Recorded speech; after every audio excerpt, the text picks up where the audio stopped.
Hello বন্ধুরা, স্বাগত জানাই শারিফ নেটওয়ার্ক ইন্ডিয়া ইউটিউব চ্যানেলে। বন্ধুরা, ঐক্যশ্রী স্কলারশিপ তোমাদের 24-25 সেশনে, 25-26 সেশনে এবং 26-27 সেশনেও তোমাদের এই প্রবলেমটা হবে। সেটা হচ্ছে ঐক্যশ্রী স্কলারশিপে তুমি SVMCM, MCM, post matric, pre matric যাই করো না কেন, যখনই তোমরা ফ্রেশলি অ্যাপ্লাই করবে তখন তোমাদের একটা প্রবলেম হয়ে দাঁড়ায়। সেটা হচ্ছে তোমাদের প্রথমে দেখবে ইনস্টিটিউট ভেরিফাইড হয়ে গেল, তারপর এডুকেশন সুপারভাইজার লেভেল ভেরিফাইড হবে, তারপর ডিস্ট্রিক্ট হবে। এসভিএমসিএম এবং এমসিএমের ক্ষেত্রে তোমাদের ওটা এই ডিস্ট্রিক্টের পর আবার স্টেটে যায়, আর বাকি সমস্ত স্কলারশিপের ক্ষেত্রে ব্যাঙ্ক ভ্যালিডেশনে চলে যায়। তো ব্যাঙ্ক ভ্যালিডেশনে তোমাদের দেখায় কি, bank account validation status, your bank account details has been sent for bank validation, response is awaited. আগে তোমাদের এটা দেখাতো অ্যাওয়েটিং ফর রেসপন্স, এখন তোমাদের এই রকম দেখাচ্ছে। তবে এটা সবারই দেখায় না, কিছু কিছু স্টুডেন্টের দেখায়। কাদের দেখায়? যারা প্রি ম্যাট্রিক হিসেবে অ্যাপ্লাই করো এবং নিজের বাবা মা এর ব্যাঙ্ক অ্যাকাউন্ট দাও, নিজের দাও না, তাদের এরকম প্রবলেমটা হয়। এবং অনেকজনের কী হয়, তোমাদের ব্যাংকের পাসবইয়ের সাথে মানে যে নামটা দেওয়া আছে আর তোমার অ্যাপ্লিকেশনে যে নামটা দিয়েছো বা তোমার আধার কার্ডে যে নামটা আছে সেটার মিসম্যাচ হয়ে যায়, সেই কারণে এরকম দেখায়।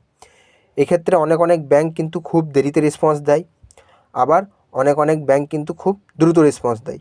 তো মূলত WBNDC কী করে, যখন যে কোনো স্কলারশিপে তুমি অ্যাপ্লাই করো না কেন, যখনই তোমরা ফ্রেশ অ্যাপ্লাই করো তখন তোমাদের ব্যাঙ্ক ডিটেলসটা তোমার যে নির্দিষ্ট ব্যাঙ্ক অ্যাকাউন্ট, যে ব্যাঙ্কের অ্যাকাউন্ট দিয়েছো, যেমন SBI হতে পারে, PNB হতে পারে, সেই ব্যাঙ্কে পাঠানো হয় এবং সেই ব্যাঙ্ক থেকে রিপোর্ট কালেক্ট করে তারপর এটা তোমাদের স্ট্যাটাসটা আপডেট করে WBNDC অফিস। এরপর তোমরা বলবে তাহলে তোমাদের ব্রাঞ্চ থেকে হয়তো অ্যাপ্রুভাল নেয় বা রিপোর্ট নেয়। তো এমনটা নয়, ওনারা ব্রাঞ্চ থেকে নেন না, ওনারা ব্যাঙ্কেরই সার্ভার থেকে নেয়, ব্যাঙ্কের মাধ্যমে। মানে কলকাতায় WBNDC অবস্থিত, তো সেইখানের SBI ব্যাঙ্কের সার্ভারে ওনারা রিকোয়েস্ট করেন।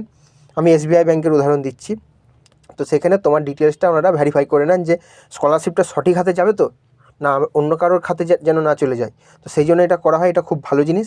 তবে সমস্যা হয়ে দাঁড়ায়, কিছু কিছু ব্যাঙ্ক কিন্তু খুব রেসপন্স দেয়ই না বললে চলে। যেমন ইন্ডিয়ান ব্যাঙ্ক অনেক প্রবলেম করে, ইউনিয়ন ব্যাঙ্ক অনেক প্রবলেম করে, আমার দেখা যেগুলো আছে সেগুলো বলে দিলাম। তারপর PSB মানে পাঞ্জাব অ্যান্ড সিন্ধ ব্যাঙ্কে প্রবলেম করে, আবার PNB ব্যাঙ্কে অনেক সময় প্রবলেম করে। এবার তোমরা বলবে তাহলে কোন ব্যাঙ্ক ভালো রেসপন্স দেয়?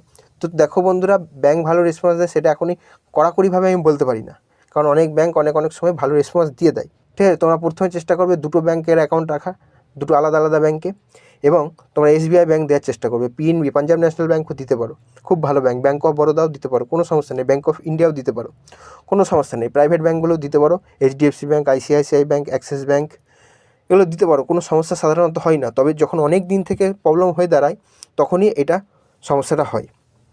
তো এক্ষেত্রে তোমাদের দুটো জিনিস হতে পারে, এক হয় ম্যাচ হয়ে যাবে কিছুদিন পর, না হলে তোমাদের এটা মানে ম্যাচ হবে না। সেক্ষেত্রে তোমাদের এটা ম্যানুয়াল ভেরিফাই করবে, SVMCM এবং MCMের ক্ষেত্রে স্টেট করবে, আর বাকি পোস্ট ম্যাট্রিক, প্রি ম্যাট্রিক আর TSPর ক্ষেত্রে ডিস্ট্রিক্ট নোডাল অফিসার এটাকে রিভিউ করবে ম্যানুয়ালভাবে, তারপর এটাকে ভ্যালিডেশন করে দেবে।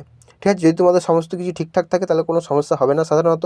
আর যদি কিছু মিসম্যাচ থাকে তাহলে এটা তোমাদের ডিস্ট্রিক্ট নোডাল অফিসার বা স্টেট তখনই এটা রিজেক্ট করবে যখন তোমাদের অন্য কারো ব্যাঙ্ক অ্যাকাউন্ট দিয়ে দেবে।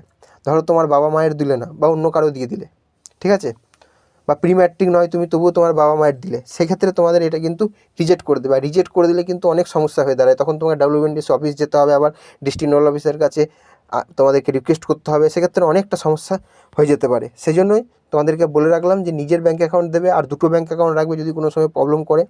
আর এখন তো 10 বছর বয়স হলে ব্যাঙ্কের অ্যাকাউন্ট ওপেন হয়ে যায়, তাই চিন্তা করার কিছু নেই। প্রি ম্যাট্রিক হোক, তোমরা কিন্তু নিজেরটাই দেওয়ার চেষ্টা করবে, আর ব্যাঙ্কে কিন্তু KYC আপডেট করে রাখবে। আর বড় ব্যাঙ্কগুলো দেওয়ার চেষ্টা করে, যেমন আমি তোমাদেরকে কয়েকটা নাম তো অলরেডি বলেই দিলাম, সেগুলো দিলেই মোটামুটি এই সমস্যাটা হয় না। তবে এই সমস্ত কিছু করার পরেও তোমাদের কিন্তু সমস্যা হতে পারে, তাই অবশ্যই তোমরা ব্যাঙ্কে KYC আপডেট করে রাখবে, আধার নাম্বার লিঙ্ক করে রাখবে, মোবাইল নাম্বার আপডেট করে রাখবে, বা বিভিন্ন ব্যাঙ্কের IFSC কোড চেঞ্জ হয়েছে একটু জেনে নেবে, আপ টু ডেটেড থাকবে, তাহলেই তোমাদের কিন্তু এই সমস্যার সমাধান সম্ভব। শারিফ নেটওয়ার্ক ইন্ডিয়া ইউটিউব চ্যানেলকে সাবস্ক্রাইব করবে, ভিডিওটা লাইক করবে এবং ভিডিওটা নিজের বন্ধুদের মধ্যে শেয়ার করে দাও। আর তোমার কি স্ট্যাটাস আছে কমেন্ট বক্সে কমেন্ট করে অবশ্যই জানাবে।